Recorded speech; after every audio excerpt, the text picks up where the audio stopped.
I am here for a wrap up.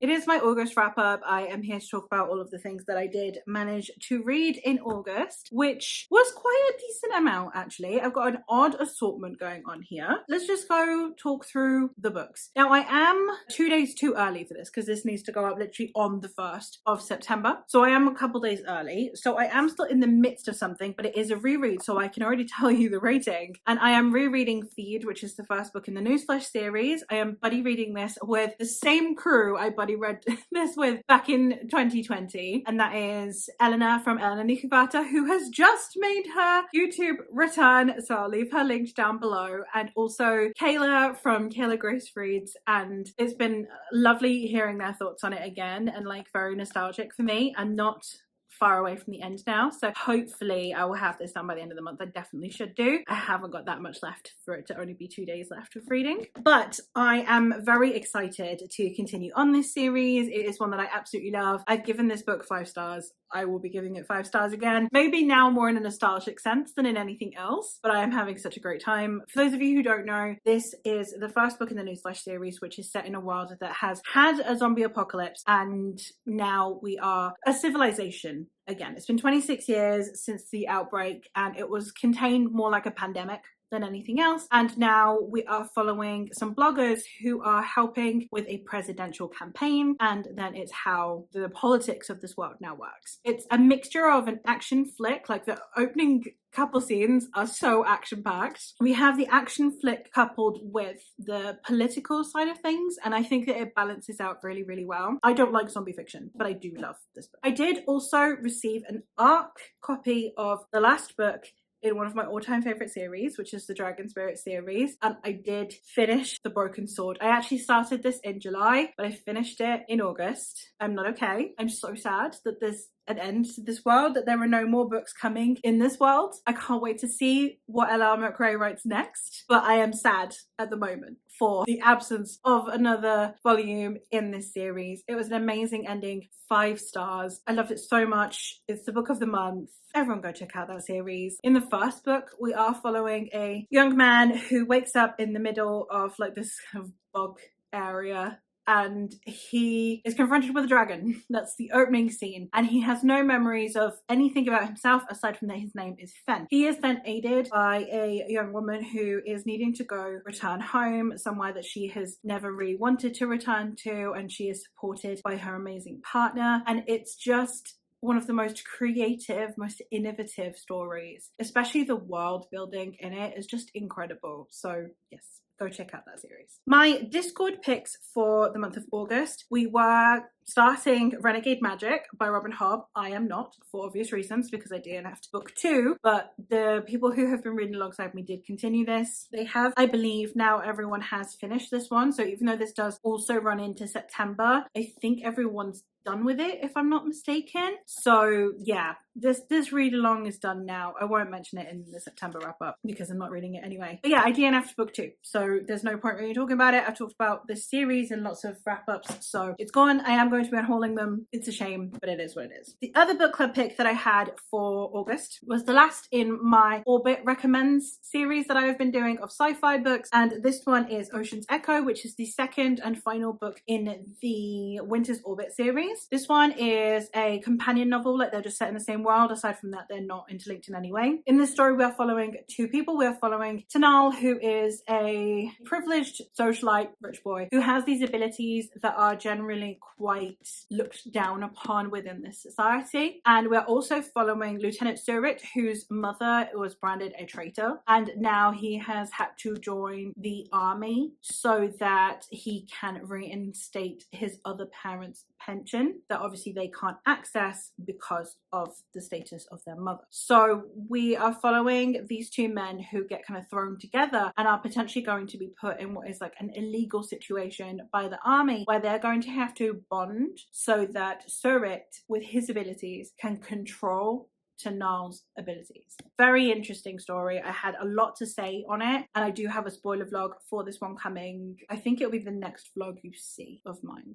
will be this. So keep your eyes peeled for that. And yeah, I would highly recommend checking out Everina Maxwell. All of her books are queer and they have really interesting conversations, interesting themes, especially around things like consent. In this one is a huge part. So yeah, I would recommend. And the last one that was a buddy read, it wasn't a book club pick, like it's not one of my official book clubs, but it is a buddy read that was held over on my Discord that I really enjoyed partaking in, and that is for the Monk and Robot duology by Becky Chambers. So this is 2 books in one. It's the paperback binder of both A Psalm for the Wild Built and A Prayer for the Crown Shine, which is a cozy solar punk story in which we are following a young person named Dex, who is a tea monk, and their job is they go around this world that is like post the industrial age. So we've gone back to like wanting to rely more on nature, natural resources, and we've gone over the plastic age. I think they've got the factory age actually in here, and they go around and they serve tea, and it's basically therapeutic. And they encounter a robot. Now, robots became sentient at the end of the factory age and then just up and left and didn't really want to interact with humans anymore. Then this is going to be the first interaction between a human and a robot in a really, really long time, in multiple generations. So it is how they perceive each other's worlds and each other's lives. And it's very philosophical in nature, and I really enjoyed these books. The conversations have also been great. It's a very good conversation starter book. I have actually made my husband read it, so that's why there's a bookmark in here, because he is currently reading this. Yeah, I think it's just a really nice one to have a conversation about, one where you're not necessarily going to agree with every single viewpoint in the story, and it's an interesting one, and I am curious to see other people's opinions on it. Like, that's kind of, it's a really good book to have as a buddy reader book club pick, so I'm really glad that I picked this one up. I suppose the next thing we can talk about is Draconathon, which I did do a vlog for, so you can go check that out somewhere. But I read 2 physical books and 2 ebooks for that. The 2 ebooks were, I began and ended up DNFing Dragon Fruit. Now, this is a YA story, and I talk about it a lot in the vlog, but my general opinion of it is that it's actually a really good book. That's going to sound weird because I've DNF'd it. It's a really good YA book. I don't read YA anymore, and specifically the reason I don't read YA like this is because when it's so well written for its target audience, it's still YA, so it's still lacking in depth of world building that I would want, still lacking in nuance of characters that I would want, still holding back a little bit when it comes to the types of themes that it's willing to discuss. It's appropriate for its target audience. But when I enjoy its world building, when I enjoy its character work, it actually leaves me wanting more. Wanting more of something isn't a bad thing, but then it leads to the dissatisfaction of knowing that it's not going to reach the levels that you want it to due to its own specific intentions. So I just stopped, because there's no point in reading a 3-star book when I know my thoughts are going to remain the same, especially because it's not the book's fault. You know, it's doing what it's set out to do. The other one that I read digitally is the Rise Red Kingdom, which is the 2nd book in the Burn Red Skies series by Kirsten Espinosa Rosero. I read the first book back in, I want to say 2020. So I read the first book the same time as I read the first book in the Dragon Spirit series. I read it when it was released. The first one is one of the books in SBFBO7, which is my favorite year of SBFBO. I was very excited to continue. I had a great time with it. I gave it 4 stars. This is a revolutionary fantasy. It's an epic fantasy, and it's not one that I find easy to talk about, but it is one that I would highly recommend if you are looking for an epic dragon fantasy specifically. It was a really good time, and I really appreciated my time reading it. Physically, I ended up reading The Sword Defiant by Gareth Hanrahan. This was gifted to me, well, this one and the next one were both gifted to me by my friend Mare from Lady Mare Reads, who I will also leave linked down below. And this one is an epic fantasy, and I wasn't sure I would like it. This is one that I kind of went in the most skeptical out of the vlog. Happy to say I gave it 4 stars, and it was actually my favorite from the vlog, and I have since bought its sequels. This is the 3rd time I have read this type of book this year. So I've read The Coward by Stephen Arion, and I have read This Will Be Fun by E.B. Asher, and I've also read this one. And they are all getting the band back together kind of stories, where you know they had an epic adventure or a story that happened before the beginning of this story, and then we're following them as they are summoned back for some reason. In this case, we are following it where the Nine defeated the Dark Lord and then decreed that they needed to keep a tighter grip on making sure it doesn't happen again. And then things start going wrong again. And so they once again have to come back and fight off the big bad. And I really liked the way that this was set up. I said in the vlog that I think one of the things that the author did really well is the way that he writes, the way that he tells this story, the language he uses is very much to feel nostalgic, to feel familiar. So then it feels like you're reading almost like a sequel series, but without having read the previous books. You know something's gone down, this world feels lived in, these characters feel like they've been through it before, and that like they're no spring lambs, go at it again. And you already feel the weariness from the start because you know they've already been through something, and it's just worded in a way that really worked for me and I really did appreciate. So I'm looking forward to the sequels, even though I know Mad didn't like the sequels quite as much as this one. I think she struggled a lot with the second one, but we'll see. Hopefully I will enjoy them. The other one that I picked up for Draconathon, which I literally only participated in because of Rachel from Rachel Reading Fairy, who I will leave links down below as well. But yeah, I have another book that Mag gave me, and this one is Between Dragons and Their Wrath by Devin Madsen. I keep saying Mason. I said it throughout the whole vlog. I kept calling her Mason. Devin Madsen. And this one is multi-perspective epic fantasy in which we are in a world where there is this alliance of islands, and they are potentially going to get absorbed into this larger alliance. It's going to a vote, but the people in charge decide to just go ahead and sign on before the vote can take place. And we're following three perspectives. The first one is Tesha. She works as like an artisan, a crafts person of some kind, and then they are presented as a bride to one of the powerful elites so that she can assassinate them. We're also following, is it a Shadi?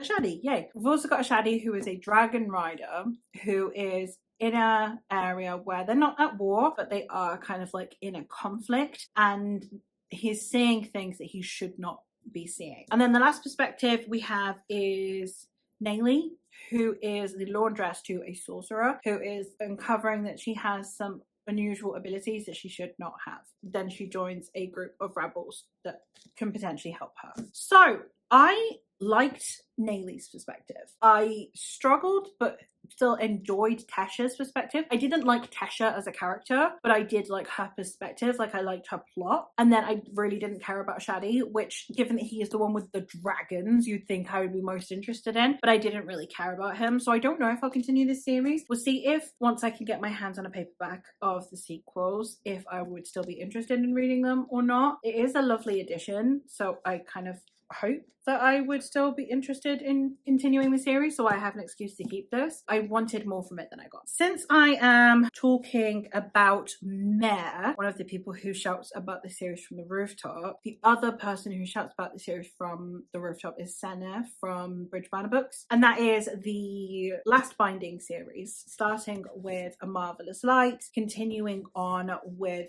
A Restless Truth, and finishing up with A Power Unbound. This is a trilogy of connected romances, so each story follows a different couple, but the plot kind of overarches the trilogy, and like the characters from book one are still present in the next two books and so on and so forth, but obviously we just have different voices, different characters that we're focusing on. The first one, I would say the first one is probably my favorite, just because there is a character in there that I really enjoyed. This is following a young man who gets a new job, and in his new job he is having to liaise with a magical society he didn't know existed. So he is now like the liaison between the normal regular government and then the government that governs magic users, and he didn't know this magical society existed, and now he's having to liaise with this other man, all while trying to break a curse that has been put on him. So I really enjoyed this one. Edwin was a character that I just absolutely loved, and I really liked the romantic dynamic in those two. The next one is following a different character, and we have what is basically like a murder mystery on a ship, Titanic style without the sinking. And then the last one, I can't tell you very much about it, but it's an investigation between a thief and a lord. And I really enjoyed them. I had a great time with them. I would say these two, I would say are a 4.5. This one's a 5, but they've all got 5 on Goodreads because they definitely deserve rounding up more than rounding down. I really enjoyed the series. It was just exactly what my brain needed when I needed a bit of escapism. I have, however, having read this, I think when I'm reading romances, I think I need to read them separately. Like, I can't binge read romances like this the same way I can others, because last month I read the Dangerous Damsel series and they're all separate romances again, and each time my interest waned a little bit. So I don't know if I actually genuinely like a Marvel's like more, or if I just needed to space these out a bit more. I think it might be the latter. Henceforth, I'm not binge reading romance series if they're following different couples, like not necessarily leaving like a long period of time in between. Like it could just be like a month apart or even a few weeks apart, but not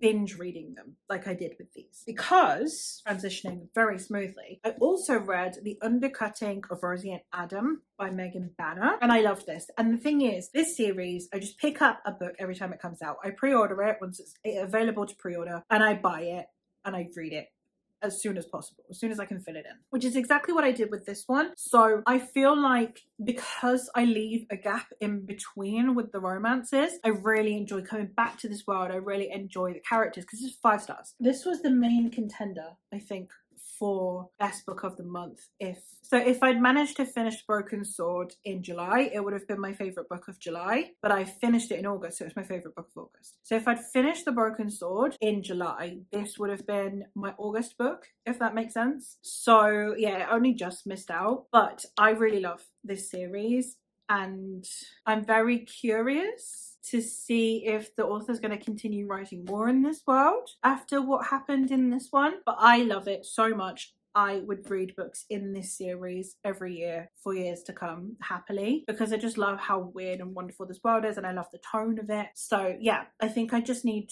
this, between this and then this series, I think I've realized I need to space out my romances. While I know a lot of people need to do that with like their epic fantasy, I am a-okay binge reading an epic fantasy trilogy in a week. Romances, I need gaps in between, which is an interesting discovery this month. One romance that I was hoping to love, I was desperate to love. I wanted this to be a new favorite, and it was just like a 3-star read, and I wanted more from it, is The Midnight Bargain by C.L. Polk. This should have been everything I loved. It's Regency romance. By the way, not Regency. Do not listen to Mare. This is not Regency. This is Edwardian. Okay, it's a century difference. This has cars in it. This is Downton Abbey, not Jane Austen, for anyone who cares. This one, Jane Austen. This one's Regency. With this one, I was bored.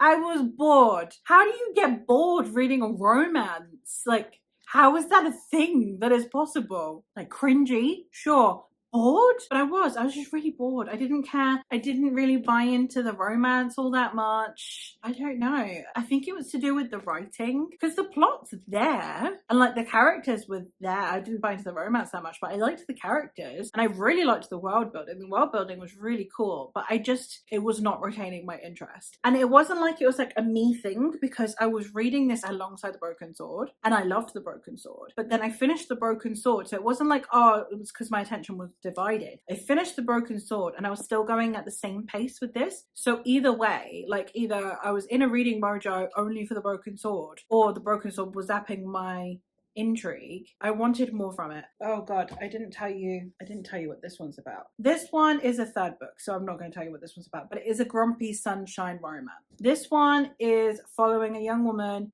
who, she's in a world where she needs to get married, but if she marries, she has to give up the chance of becoming a mage, which, first of all, on the back, it makes it kind of seem like she literally, if she gets married, she has to give up the magic that she possesses within. That's not the case. She just can't really study to become a mage because of like the commitment to marriage versus the commitment to school. So do bear that in mind, because I felt catfished by that. I have feelings. And the last book that I have to talk about is the last book that I finished this month, aside from Feed, which is ongoing, and that is All the Birds in the Sky by Charlie Jane Anders. This one is a standalone, and it's a sci fantasy, and it's split dead on down the middle. So it's a literary fiction in the sense of the prose style is very literary. Urban fantasy because it is set in our world, but we have like a witchy character. And it's a sci-fi because we have these interesting technological advancements from another character. We're following two characters. One is Patricia, who is a witch, who is trying to save the world, and she can like communicate with animals and stuff. And then we also have Lawrence, who is an inventor, and he has invented the 2-second time machine. And yeah, we've got these two perspectives and how they view the world, essentially, like how they approach saving the world and protecting our future and protecting our planet, and how their different views, like sometimes they differ, sometimes they agree, and how their approaches are sometimes they work well together and sometimes they are in direct opposition, etc., and the friendship between the two. So I really did enjoy this, and I loved it, and this is 5 stars as well. So depending on my mood, these two, aside from Broken Sword, which as I said I finished this month, these two are the best of the month. This one because it was like a fun quick time, and this one because it was like